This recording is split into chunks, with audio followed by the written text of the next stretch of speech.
And it seems like, as you're growing your company, it seems like people are now knowing you not just as somebody who's good at mortgages, but as someone who's just a regular person doing life like the rest of us. Yeah, and that's how I want business, right? I want business to come organically. I want it to come with a sense of trust and excitement just from knowing me as a human. And I think that that's what makes it so special for me. I'm not a heavy hitter by any stretch of the word as far as units a year, but I have such great quality of business, and that fulfills me so much. I feel like I'm able to do a great job in my career, but also be such a good mom at home and have that flexibility. So it all just really works for me.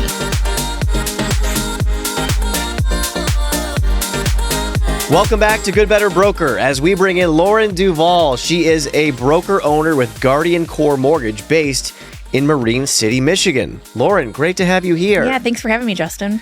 Always great to chat with you. And you have been in the business now since 2018. Yeah. Over a year now, owning your own company. And Lauren, you've really been able to put your fingerprints on the business and are doing things the way that you want to do them. And a big part of that is your interactions with your clients. So Yeah. I want you to tell me about the importance of really personalizing those interactions with your borrowers. Yeah, I think it's so vital, especially as like a one-woman shop, a small broker, to make my clients know who I am just as a human and a person. It's a very boring business, and it's very stressful for clients to get a mortgage. So any personal touch we can put on there, letting them know I'm a mom of 3 kids, I'm a wife, I have a house to clean just like they do. Just things like that really brings me down to earth and kind of initiates that trust right off the bat with them too. You were telling me before we started recording that you don't pay for leads. All your business comes from referrals. Mm-hmm. You don't have to pay for marketing. How much of that do you attribute to this approach of really getting to know your clients and leaning on them for those referrals after the transaction is closed? Yeah.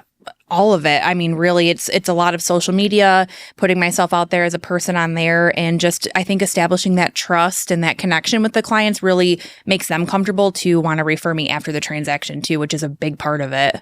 We know this is a commoditized business. You're all selling the same thing, and everyone's looking for a way to kind of differentiate themselves, right? Yeah. To set yourself apart. So tell us about some of the special touches that you use to make sure that your clients are remembering you.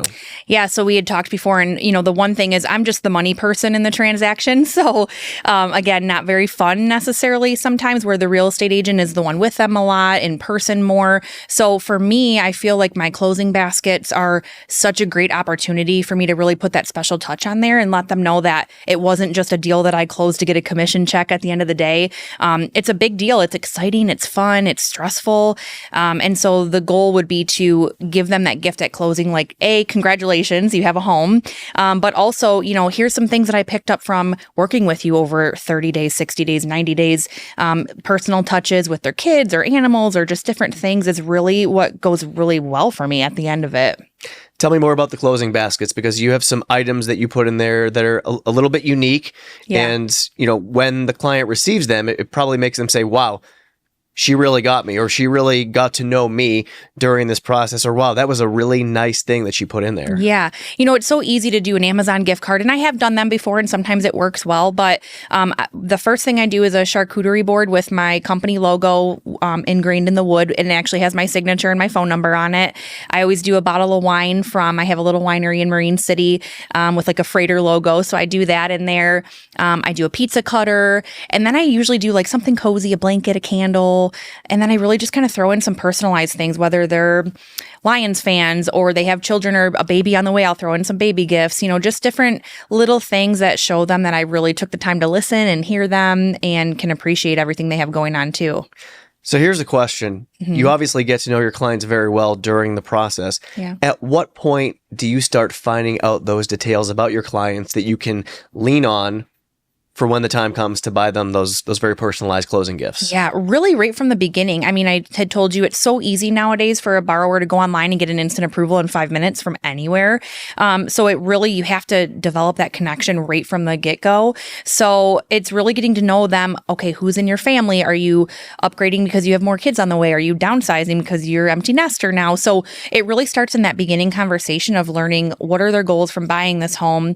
And then we can tailor it around that and really get to know like who they are on a personal level. So a lot of this happens during the pre-approval process, Yeah. but you're also taking opportunities before the weekend when you check in with them to learn more. Tell me about that. Yeah, I mean, we would all love for a buyer to get under contract in their first offer, right? But it doesn't work like that. So sometimes it's months of working with a client. So I always try to touch base right before the weekend and say, hey, are you going to look at any houses this weekend? What are the addresses? That way, I can price them out for them. But then I can also have that touch point before they're shopping on the weekend and letting them know I'm around for the weekend. So if you find a home that you want to jump on an offer, I'm here to help you and your real estate agent. And that's huge too, the availability piece. How do you keep track of all the details that you learn about your clients? I'm old school. I write it down pen and paper. I am trying to get better with that in the new year of maybe, tracking that in my CRM or something a little bit different, especially for the longer clients. I feel like the shorter term ones, it's easy to remember. But yeah, I just kind of write it down and keep a little notepad for every client of the details. So hey, whatever works for you. Yeah. Speaking of writing things down, you were telling me before the interview that one of your goals for next year is to start doing more handwritten notes. Yes. Tell me about, those and kind of why that is something you feel is worth the time to do. Yeah, I always do a handwritten note with my closing basket too. It's just the easiest, cheapest personal touch you can do. I mean, it's almost free. And it's my own handwriting, which I think is important. And it just really shows the client that I'm grateful. I'm a human too. I love getting a handwritten note from anybody.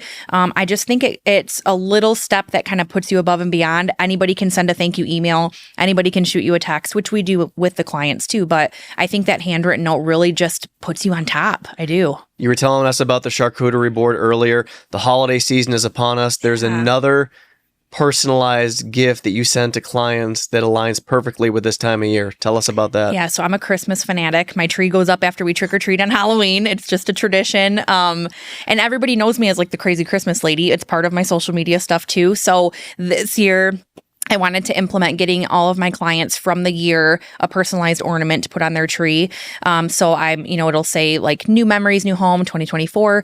And then I'm going to handwrite a little something on the back of every ornament, just so, it's not a plug with Guardian Core Mortgage on the ornament, because I think that can be overdone sometimes, but just another little handwritten touch of I'm thinking of you and your family during the holiday season. It's a time of the year that I really love and hold dear. So I think it's just another touch point outside of closing to where I can keep in top of mind with all my clients too. And every year when they decorate their tree and they pull out their ornaments, they're going to see that. Yeah. And they're going to think of you more so. And you were telling us about, your logo on the charcuterie board.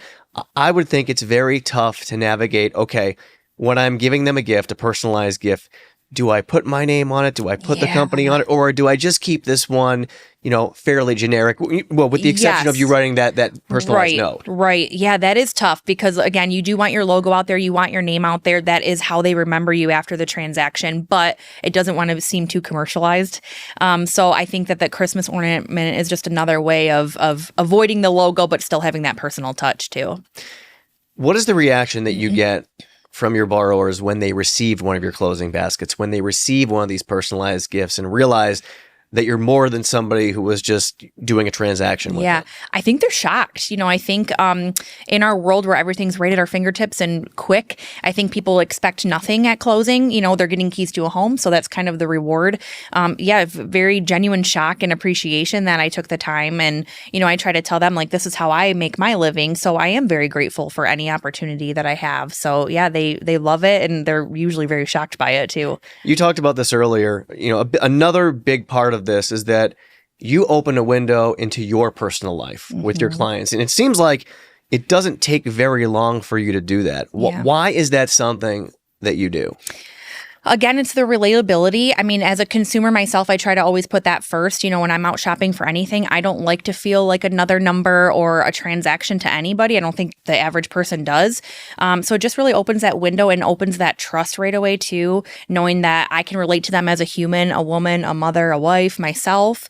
And my husband and I, we had kind of an awful experience with our loan officer when we were building our home. And so those things I always kind of keep in the back of my mind to not do as a loan officer myself, which I think is important. That's how we learn and grow. So that's really why I do that. And you really believe in just being yourself and to a fault, right? And some people, I think, are hesitant to combine the personal with business, even when it comes to stuff on social media. Yeah. But for you, no hesitation whatsoever. No, I feel like we're all humans at the end of the day. It doesn't matter what we do for our jobs to make money. We all are just a human trying to survive this crazy world. And, even something as my divorce, I mean, that's something that is so prevalent now. And people get really nervous to buy a house or have to move or refinance during a divorce. So sometimes just putting it out there right in the beginning, like, hey, I feel for you. I've been there. It just really brings that relationship close right from the start. And then they just feel like they can trust me, no matter what. And that level of transparency that you provide, Lauren, that actually sets you up for success with your borrowers in terms of your availability. Yeah. Tell us about that. Yeah, I'm a mom of 3. My life is busy. My days are busy. And I really just let my clients know, I'm not a Monday through Friday 9 to 5 for a reason. Our buyers are shopping nights and weekends with their real estate agent. So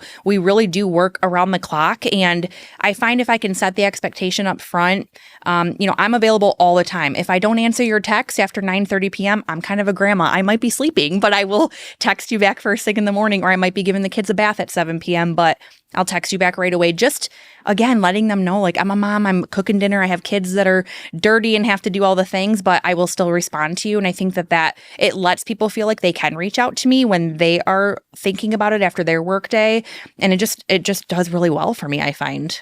I think it's such an important point because so many people in this business, especially when you first get in, are programmed to think that you have to answer right away, right? Yeah. You have to get back to somebody immediately, or they could say, oh, they don't really care that much about me. But you actually set that expectation up front. You let them know you're a human being, you have a life, you have 3 kids, you're busy. Yeah. And don't worry if I don't get back to you right away. Yes. I will get back to you. Yeah, because again, in the instant gratification, if they don't have a response right away, that person could be going online and getting an approval elsewhere. So I think you have to set that expectation that I am available all the time. And I do tell them, part of why I love this career is I can go to a school event during the day, during the week, or if my kids are homesick with me, I can be with them.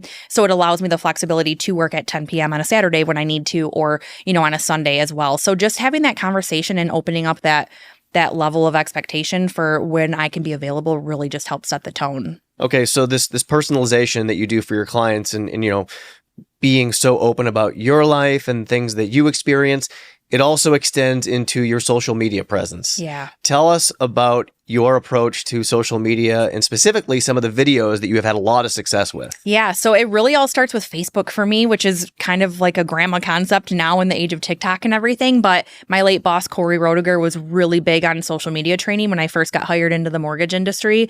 It was growing your friends list on Facebook to 1,500 and then 4,000 and all those numbers. But for me, it's posting all about my kids, about my golden retriever, about going up north with the family, groceries. Like, it doesn't matter what it is. Posting all of my personal post allows my borrowers to see me in my day-to-day life outside of writing their mortgage. And it just helps them understand, like, wow, this person is really relatable and gets it, So I just do a lot of personal content. And then every few posts, I throw in a business one. And it really keeps me front of mind for people like, oh, I didn't even know she did mortgages. That's pretty cool. So that seems to be what works best for me right now. One of them in particular I want to ask you about because I saw this one and I reached out to you to tell you how cool I thought it was. Yeah. The grocery shopping one.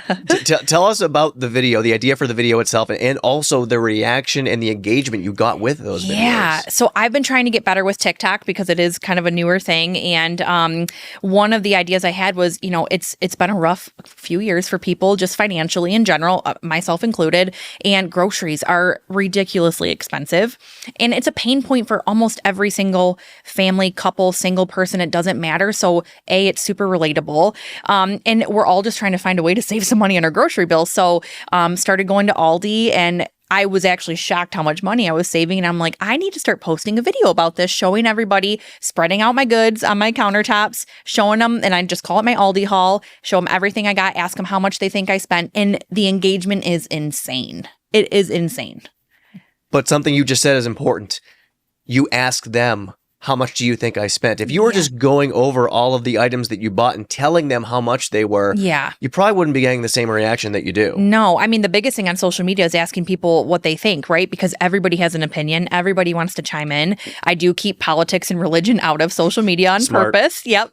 But yeah, I think it's just a great way to engage. It's a fun, lighthearted kind of, topic that's not, hey, how much do you think I paid on my mortgage interest rate? Nobody cares. So it's just something lighthearted and relatable. How has the social media presence also helped you with some of your realtor connections? Yeah, again, I think just the realtor seeing me as a human outside of, being in a suit in an office setting, and, posting my closing baskets was kind of another route on TikTok. I started showing what I'm putting in a closing basket, using it in CapCut, throwing a little song in there. And it's just more about the engagement and showing people what we do outside of, being on a computer for our work. So CapCut, that is your preferred editing software? Yeah, it's free. It's easy to use. I'm not a pro by any means. I don't have a staff that edits my videos or anything like that, but I think it's a really easy way for just anybody who doesn't have a lot of experience even to just go in there, edit it a little bit, enough to make it look somewhat professional, and being able to put it right on social media is awesome. Are people ever surprised that you're so willing to put yourself out there to say, hey, come on inside my home and see my kids and see what my dog is tearing apart the family room or whatever the case may be? I mean, are people ever surprised that you're that willing to put yourself out there? Yeah, I think you do meet some of that on social media. There's people that don't ever show their children, which I think is great too. I try never to overdo it, but yeah, I think some people are just shocked at the vulnerability sometimes. And I've always been an open book my entire life. So for me, it's kind of weird for me not to share, just because it's how I've always done it. So, but yeah, I've had some people be like, wow, you're really putting yourself out there, but I really have nothing to hide. So it doesn't really bother me at all. And it seems like this, whether intentional or kind of by accident, has become a part of your brand. And it seems like, as you're growing your company, it seems like people are now knowing you not just as somebody who's good at mortgages, but as someone who's just a regular person doing life like the rest of us. Yeah, and that's how I want business, right? I want business to come organically. I want it to come with a sense of trust and excitement just from knowing me as a human. And I think that that's what makes it so special for me. I'm not a heavy hitter by any stretch of the word as far as units a year, but I have such great quality of business, and that fulfills me so much. I feel like I'm able to do a great job in my career, but also be such a good mom at home and have that flexibility. So it all just really works for me. You just mentioned trust. Yeah. And by being yourself, that to me really helps you establish that level of trust with your borrowers. Yeah. How would you say that helps you with asking for business, with asking for referrals? Yeah, and this is something I'm trying to get better at too, because I think it can be uncomfortable sometimes to just ask for a referral.